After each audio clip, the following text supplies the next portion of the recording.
தி legend new Saravana ஸ்டோர்ஸின் Deepavali offer பவுனுக்கு ரூபாய் 1200 தள்ளுபடி அக்டோபர் 26 வரை. உங்கள் பசியார எங்கள் ருசி பேசும். GT Holidays, South India's #1 travel brand. You know you are special when you're with GT Holidays. Nakkeera நேயர்களுக்கு வணக்கம். பல நாட்களா தலைமறைவாக இருந்த புசி ஆனந்த் நேற்றைய தினம் விஜய நேர்ல பார்த்திருக்காரு அப்படின்ற செய்திகள் இப்போ வைரலா போயிட்டு இருக்கு. அதற்கு பின்னாடி என்னென்ன காரணங்கள் சொல்லப்படுது அப்படின்றதையும் பார்க்கலாம். அது மட்டும் இல்லாம எதிர்கட்சிகளை பாஜக அமலாக்கத்துறை வச்சு நெருக்கடி கொடுக்கிற மாதிரி இன்னைக்கு அமலாக்கத்துறைக்கு உச்சநீதிமன்றம் ஒரு பெரிய நெருக்கடியை தந்திருக்குன்னு தான் சொல்லணும். ஏன்னா அந்த அளவிற்கு மிக கடுமையான சொற்களை பயன்படுத்தி அமலாக்கத்துறைக்கு எதிராக ஒரு கருத்தை உச்சநீதிமன்ற தலைமை நீதிபதி பதிவு பண்ணியிருக்கார். என்ன மாதிரி கருத்தை பதிவு பண்ணியிருக்கார், என்ன வழக்கில் இந்த கருத்து வந்திருக்கு அப்படின்றதையும் பார்க்கலாம். Welcome to sensation.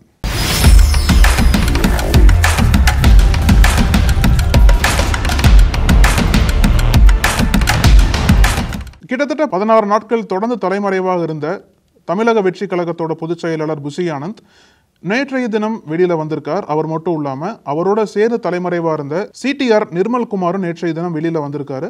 ஆனா அது நேத்திக்கு தான் ஃபுல்லா அந்த வீடியோ ஃபுல்லா வைரலா போயிட்டு இருந்தது. ஒரு சிவப்பு நிற கார்ல புசி ஆனந்த் நீலாங்கரை நோக்கி போறதாவும் அவர் விஜயை பார்த்து சந்திச்சிருக்காரு. விஜய்கிட்ட 20 நிமிடங்கள் பேசியிருக்காங்க. 2 பேருமே விஜய்கிட்ட பேசியிருக்கிறதாவும் செய்திகள்லாம் வந்தது. இன்னொரு கேள்வி என்ன அப்படின்னா, 2 பேருமே முன்ஜாமீன் மனுக்களை தாக்கல் பண்ணியிருக்காங்க. ஏன்னா அந்த கரூர் சம்பவத்துக்கு அப்புறம் தமிழக காவல்துறை 2 பேர் மீதும் வழக்கு பதிஞ்சிருந்தாங்க. அதாவது வழக்கு பதிஞ்ச உடனே 2 பேரும் தலைமறைவாயிட்டாங்க. இவங்களை தேடுறதற்காக 5 தனிப்படைகள் அமைக்கப்பட்டது. அப்புறம் இவங்க தலைமறைவா இருந்த சமயத்திலேயே சென்னை உயர்நீதிமன்றத்திற்கு அவங்களோட முன்ஜாமீன் மனுக்களை அவங்க தாக்கல் பண்ணியிருந்தாங்க. அந்த மனுக்கள் தள்ளுபடி செய்யப்பட்டது, நிராகரிக்கப்பட்டது. அதை தொடர்ந்து அந்த மனுக்களை உச்சநீதிமன்றத்திற்கு மேல்முறையீடு பண்றாங்க. அது இன்னும் விசாரணைக்கு எடுக்கப்படல. அது குறித்தான தீர்ப்பு இன்னும் வரல. இந்த சமயத்துல உச்சநீதிமன்றம் நேற்றைய தினம் இந்த ஒரு கரூர் சம்பவம் CBI விசாரிக்கும் அப்படின்ற மாதிரி உத்தரவு கொடுத்திருந்தாங்க. ஓய்வு பெற்ற உச்சநீதிமன்ற நீதிபதி தலைமையில ஒரு ஆணையம் அமைச்சு அந்த ஆணையத்தோட மேற்பார்வையின் கீழே CBI விசாரிக்கும் அப்படின்ற மாதிரி ஒரு உத்தரவு கொடுத்திருந்தாங்க. இந்த உத்தரவு வந்த கொஞ்ச நிமிடங்களே புசி ஆனந்தும் நிர்மல்குமாரும் 2 பேருமே வெளியில 2 பேருமே விஜயை பார்த்து பேசியிருக்கிறதாவும் அது குறித்தான வீடியோ காட்சிகள் ஃபுல்லாமே சோசியல் மீடியா முழுக்க வைரலா போயிட்டு இருந்தது. இது குறித்தான விளக்கம் தமிழக காவல்துறை தான் தரணும் அப்படின்ற மாதிரி பல தரப்பினர் பேசிட்டு வராங்க. என்ன காரணம் அப்படின்னா, 2 பேரும் முன்ஜாமீன் ஒன்று தாக்கல் பண்ணியிருக்காங்க. 2 பேர் மீதும் வழக்குகள் இருக்கு. அந்த வழக்குகள் இன்னும் ரத்து பண்ணப்படல. 2 பேரையும் விசாரிக்க வேண்டிய தேவை தமிழக காவல்துறைக்கு எழுந்திருக்கு. 2 பேரையும் பிடிக்கிறதுக்காக தான் 5 தனிப்படைகள் அமைக்கப்பட்டிருக்கு. அப்படி இருக்கிற சமயத்தில் இவங்க தாக்கல் பண்ணப்பட்ட முன்ஜாமீன் வழக்கு அது குறித்தான தீர்ப்பு இன்னும் வராத பட்சத்தில் எப்படி இவங்க வெளியில விஜயை பார்க்கலாம் அப்படின்ற மாதிரி செய்திகள் கேட்கிறாங்க. அவங்க தலைவரை பார்க்கறது உரிமை அப்படின்னாலுமே தேடப்படும் குற்றவாளிகளா இருக்கக்கூடிய 2 பேர் மீது ஒரு வழக்கு இருக்கிற சமயத்துல தமிழக காவல்துறை எப்படி இது அனுமதிச்சாங்க அப்படின்ற மாதிரி பல கேள்விகள் இருந்திருக்கு. இது குறித்து தமிழக காவல்துறை தான் விளக்கம் தரணும்ன்ற மாதிரி ஒரு பக்கம் பேசப்பட்டாலும், இன்னொரு பக்கம் புசி ஆனந்த் விஜயை பார்த்துட்டதா பல தரப்பினர் உறுதியா சொல்றாங்க. இருந்தாலும் அந்த கட்சியோட தொண்டர்கள் எல்லாம் புசி ஆனந்த் விஜயை பார்த்தது உண்மைதான். 2 பேரும் 20 நிமிடங்களுக்கு மேல பேசிக்கிட்டாங்க. அதுல என்ன பேசப்பட்டது அப்படின்னா, அடுத்த கட்டமா நம்மளோட அரசியல் நகர்வு எப்படி இருக்கும், அடுத்து நம்ம பிரச்சாரத்தை எப்படி எல்லாம் கொண்டு போலான்ற மாதிரி 2 பேரும் பேசினதாகவும், அந்த பேச்சுவார்த்தை முடிச்சுட்டு புசி ஆனந்த் உடனே சாலை மார்க்கமாக பாண்டிச்சேரி நோக்கி போயிட்டாருன்றும் பல செய்திகள்லாம் சொல்றாங்க. அதே மாதிரி தான் CTR நிர்மல்குமாருமே நேற்றைய தினம் விஜய் நீதி வெல்லும் அப்படின்ற மாதிரி பதிவு போட்டதுக்கு அப்புறம் அவரு அதே பதிவை ட்விட்டர்ல போட்டிருந்தாரு. ஸோ தமிழக வெற்றி கழகத்துக்குள்ள இந்த நடக்கக்கூடிய இந்த நிகழ்வுகள் எல்லாமே தமிழ்நாடு முழுக்கவே பரபரப்பா பேசப்பட்ட சமயத்துல தான் டெல்லியில ஏதோ ஒரு அரசியல் அஜெண்டாவோட ஆதவர்ஜுனா அங்க தங்கி இருக்கிறதா பல செய்திகள் சொல்றாங்க. என்ன அப்படின்னா, நேற்றைய தினம் உச்சநீதிமன்ற தீர்ப்பு வந்ததுக்கு அப்புறம் ஆதவர்ஜுனா டெல்லியில தான் பிரஸ் மீட் கொடுக்கிறாரு. அப்பவே விஜய் தாமதமெல்லாம் வரல, அதுவே ஒரு அப்பட்டமான பொய் அப்படின்ற மாதிரி பல குற்றச்சாட்டுகளை சொல்லியிருந்தாரு. அவரோட டெல்லி பயணம் என்பது ஒரு அரசியல் ரீதியா பார்க்கப்படுது. என்ன காரணம் கேட்டீங்க அப்படின்னா, பாஜக தலைவரை, ஒரு மிக முக்கியமான பாஜக தலைவரை சந்திக்கிறதுக்காக தான் ஆதவர்ஜுனா டெல்லியில் இருக்காரு. அது தமிழகத்தை சேர்ந்த ஒரு மிக முக்கியமான புள்ளியின் வழியாக இந்த ஒரு இணைப்பு என்பது வந்திருக்கு. ஏன்னா தொடர்ந்து அரசியல் அரங்கில் என்ன பேசப்படுது அப்படின்னா, ஏதோ ஒரு வகையில CBI மூலமா விஜய் நெருக்கடிக்குள்ளாக்கி அவங்களோட கூட்டணிக்குள்ள கொண்டு வரதுக்காக தான் பிளான் பண்றாங்கன்னு சொல்லிட்டு பல கருத்துக்கள் நிலவிட்டு இருக்கிற சமயத்துல ஆதவர்ஜுனா பாஜக தலைவர் இடத்துல பேசுறதுக்காக தான் டெல்லி போயிருக்காருன்னு அவரோட பேச்சுவார்த்தையின் மூலமா தாவேகாவை பாஜகக்குள்ள கூட்டணி கொண்டு வந்துடலாம் அப்படின்ற மாதிரி பல அரசியல் கணக்குகள் அங்க போயிட்டு இருக்கிறதாவும், கூடிய விரைவில் விஜய் அடுத்த கட்ட பரப்புரைக்கு வெளியில வரும்போது அந்த கூட்டணி கணக்குல ஏதோ ஒரு மாற்றம் தெரியும். நிச்சயமா பாஜக விஜயை கூட்டணிக்குள்ள கொண்டு வர்றதுக்கு பல வகையில முயற்சி எடுத்துட்டு இருக்காங்க அப்படின்ற மாதிரி தான் சொல்றாங்க. இதுல குறிப்பா பாஜகவை சேர்ந்த வானதி சீனிவாசன் என்ன சொன்னாங்க அப்படின்னா, தேசிய ஜனநாயக கூட்டணிக்கு இன்னும் பல பலமான தலைவர்கள்லாம் கூட்டணிக்கு வர போறாங்க அப்படின்ற மாதிரி ஒரு பிரஸ் மீட்ல பகிர்ந்துக்கிட்டாங்க. யார் அந்த பலமான தலைவர் அப்படின்னு கேட்கும்போது, அது உங்களோட யூகத்துக்கே விட்டுறேன் அப்படின்ற மாதிரி ஒரு சின்ன ஹிண்ட் கொடுத்து அப்படியே நழுவி போயிட்டாங்க.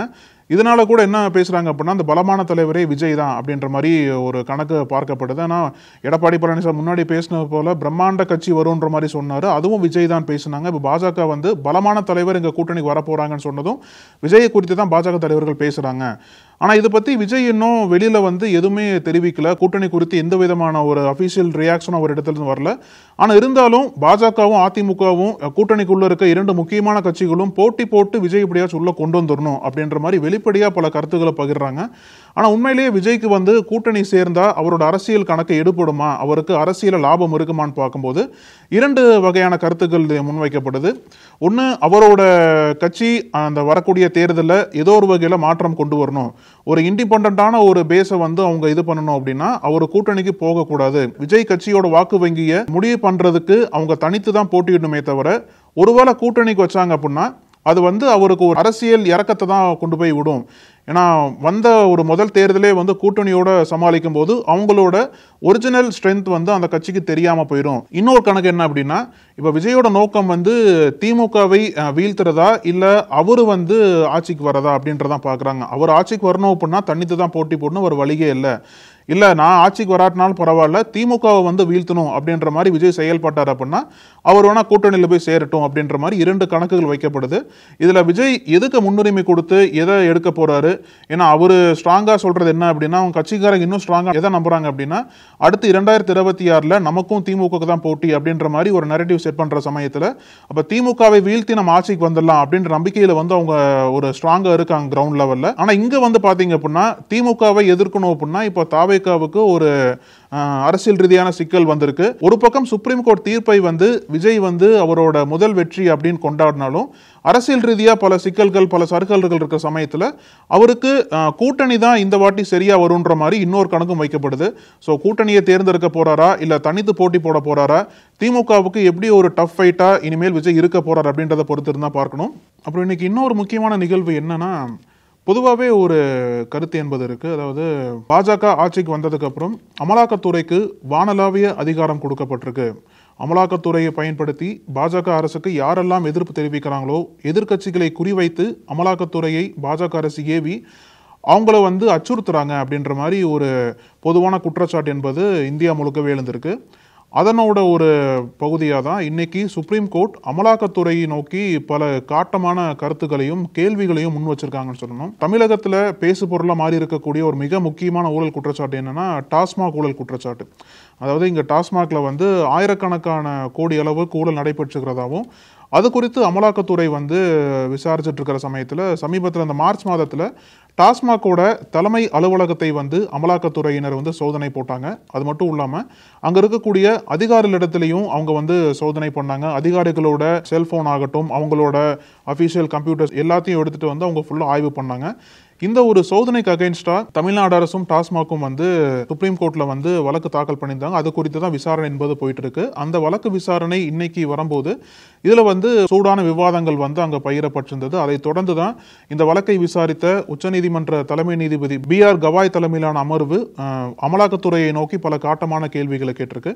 அதாவது இதுல தமிழக அரசு சொல்லக்கூடிய வாதம் என்ன அப்படின்னா, இவங்க எந்த ஒரு வழிமுறையும் பின்பற்றாம அமலாக்கத்துறை ஒரு மாநில அரசோட ஒரு அலுவலகத்தில் நுழைஞ்சு அங்க இருக்கக்கூடிய கணிப்பொறிகளாகட்டும் கோப்புகளை அவங்களா தனிச்சையை எடுத்துட்டு போயிருக்காங்க. இது முற்றிலும் விரோதமான செயல்னு தமிழக அரசு சார்பா வாதம் வைக்கப்பட்டது. இதுல தமிழக அரசு வைக்கக்கூடிய இன்னொரு வாதம் என்ன அப்படின்னா, வழக்கு பதிவு பண்ணிட்டாலே போதும், அதை வச்சு அமலாக்கத்துறை எங்க வேணா எப்ப வேணா நம்ம சோதனை போடலாம் அப்படின்றது வந்து ஒரு அதிகார வரம்பு மீறல் தான். ஆனா இதுல வந்து அமலாக்கத்துறை வந்து அதிகாரத்தை வந்து மீறி செயல்படுறாங்க. ஒரு வழக்கு தாக்கல் பண்ணிட்டாலே போதும், எப்ப வேணா நம்ம நினைச்ச இடத்துக்கு எப்ப வேணா சோதனைக்கு போலாம் அப்படின்ற மாதிரி அமலாக்கத்துறை நடந்துக்கிறாங்க அப்படின்ற ஒரு குற்றச்சாட்டை வந்து தமிழக அரசு வாதமா வச்சாங்க.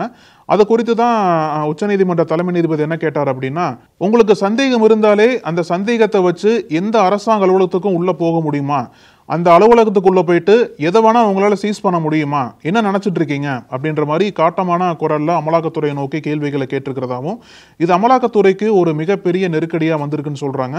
ஏன்னா சமீப காலங்களாவே வந்து அமலாக்கத்துறை மீது மக்கள் மன்றத்துல பல குற்றச்சாட்டுகள் இருந்தாலும் நீதிமன்றத்துல குறிப்பா தலைமை நீதிபதியிட்ட இருந்தே அமலாக்கத்துறைக்கு எதிராக இப்படி ஒரு காட்டமான கருத்துக்கள் வர்றது என்பது மிக முக்கியமான ஒரு நிகழ்வா பார்க்கப்படுது. இதுல தமிழக அரசோட வாதம் என்னவா இருக்கு அப்படின்னா, எதற்காக அமலாக்கத்துறை டக்குன்னு உள்ள வந்தாங்க, ஏற்கனவே இங்க இருக்கக்கூடிய தமிழக லஞ்ச ஒழிப்புத்துறை இது குறித்து இந்த டாஸ்மாக் ஊழல் குறித்து பல வழக்குகளை பதிவு பண்ணி விசாரிச்சுட்டு இருக்கிற சமயத்தில் எதற்காக அமலாக்கத்துறை உள்ள வந்தாங்கன்னு கேட்கும்போது இவங்க என்ன சொல்லியிருக்காங்கன்னா, இதுல வந்து பல கோடி ரூபாய் அளவிற்கு மோசடி நடந்திருக்கு, இங்க தொடர்ந்து டாஸ்மாக்ல வந்து லஞ்சம் தலைவிரித்து ஆடுது, அது மட்டும் இல்லாம இங்க இருக்கக்கூடிய அந்த விலை நிர்ணயத்தை தாண்டி இவங்களா வந்து எக்ஸ்ட்ரா விலை நிர்ணயம் பண்ணி அதுலயும் வந்து பல கொள்ளைகள் நடந்துட்டு இருக்கு, அதனாலதான் அமலாக்கத்துறை வந்து இதுல வந்து விசாரிக்க வேண்டிய நிலைமை ஏற்பட்டிருக்கு, அதான் பண்ணமே ஒழிய இவங்க சொல்ற மாதிரி நான் எங்கேயுமே அத்துமீறலன்ற மாதிரி அமலாக்கத்துறை சொன்னாலும் அந்த வாதத்தை வந்து உச்சநீதிமன்றம் ஏத்துக்கல. அதனால தொடர்ந்து இதுக்கு முன்னாடி விதிக்கப்பட்ட உத்தரவு வந்து இப்ப நீடிச்சிருக்காங்க. என்ன உத்தரவு அப்படின்னா, அமலாக்கத்துறை வந்து டாஸ்மாக் கேஸ்ல அவங்க சோதனை போடக்கூடாது, அவங்க யாரையும் கூப்பிட்டு விசாரிக்க கூடாது அப்படின்ற உத்தரவு என்பது முன்னாடி கொடுக்கப்பட்டிருந்தது. அந்த உத்தரவு என்பது இன்னைக்கு நீட்டிக்கப்பட்டிருக்கு. இது வந்து அமலாக்கத்துறைக்கு ஏற்பட்டிருக்கக்கூடிய ஒரு நெருக்கடின்னு எல்லாரும் சொல்றாங்க. அடுத்த கட்ட விசாரணையில என்னென்ன வாதங்கள் வைக்கப்பட போகுது, இந்த ஒரு சட்ட மோதல் என்பது அடுத்து எங்க கொண்டு போய் நிறுத்தும் அப்படின்றத வந்து பொறுத்து இருந்தா பார்க்கணும். இன்னைக்கு நம்ம நிறைய முக்கியமான விஷயங்கள் பத்தி பார்த்தோம். தொடர்ந்து பேசலாம். நன்றி. நக்கீரன் டிவிக்கு சப்ஸ்கிரைப் செய்யுங்கள். உங்கள் ஆதரவே எங்கள் பலம். ஆசிரியர்களுக்கு நண்பனாகவும் மாணவர்களுக்கு ஆசானாகவும் திகழும் தேர்வு வழிகாட்டி. ஒவ்வொரு பாடத்திற்கும் அனுபவமிக்க ஆசிரியர்களின் துல்லியமான தெளிவான விடைகள். CNC இருக்கு, தேர்வு பயம் எதற்கு? இது தீரன் பப்ளிஷிங் ஹவுஸ் விற்பனை வெளியீடு.